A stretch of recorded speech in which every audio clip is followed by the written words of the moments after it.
నేను దానికోసం ప్రయత్నం చేశాను. నేను పదవుల కోసం నాకు నిజంగా తెలియదు.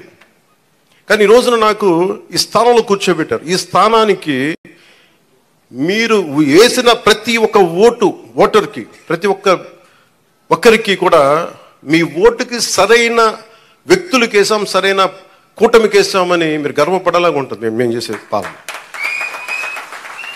ఒక్కళ్ళు ఇప్పుడు ఆ బిడ్డ, నీ పేరేనా? నీ పేరు నేట్రా పైకి రా, పైకి రా, పైకి తీసుకు. ఏం పేరు నీ పేరు? ఏం పేరు నీ పేరు?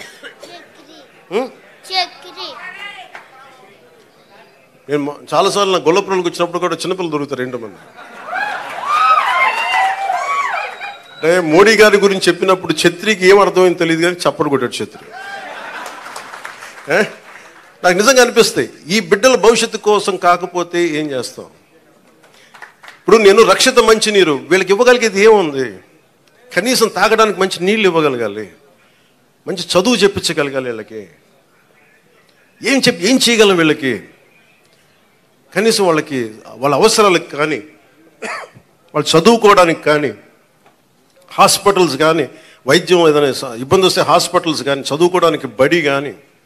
నేను చెప్తాను 2047 చంద్రబాబు గారు మేము ఇదే అనుకుంటున్నాం. చంద్రబాబు గారు ఇదే చెప్తా ఉన్నారు, అద్భుతంగా రాణించాలి, భారతదేశం should become number 1 in the world అని. మోడీ గారి కోరిక అదే. ఆ కోరిక నెరవేర్చాలంటే మనం ఈ తరం కోసం పనిచేయాలి. నేను ఓట్ల కోసం ఇక్కడ తీసుకురావాలా? వీళ్ళ గుండెలు చేసి చెప్తున్నాను, వీళ్ళకి భరోసా ఇవ్వడానికి వచ్చాను, మేము ఉన్నామని.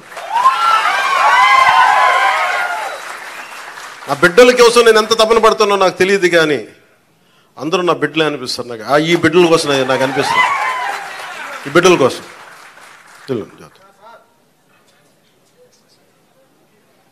ఇక్కడ మీకు మాట ఇస్తున్నాను, నేను ఒక తరం కోసం కాదు, 2 తరాల కోసం పనిచేయాలి.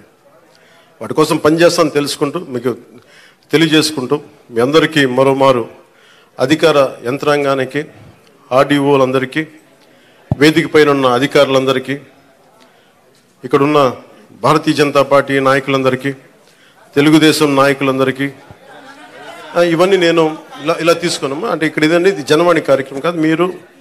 మీరు మన నాయకులకి ఇచ్చి నాకు ఇస్తారు, నేను ఇండివిజువల్ తీసుకున్నాను, ప్రత్యేకంగా తీసుకున్నాను. అలాగే ముఖ్యంగా జనసేన నాయకులకి మీరు చేసిన కష్టం నేను మర్చిపోలేను. నేను ఇప్పుడు ప్రారంభించాను, ఇల్లు వెతుకుతున్నాను, ఇక్కడ నా సొంత స్థలం వెతుకుతున్నాను.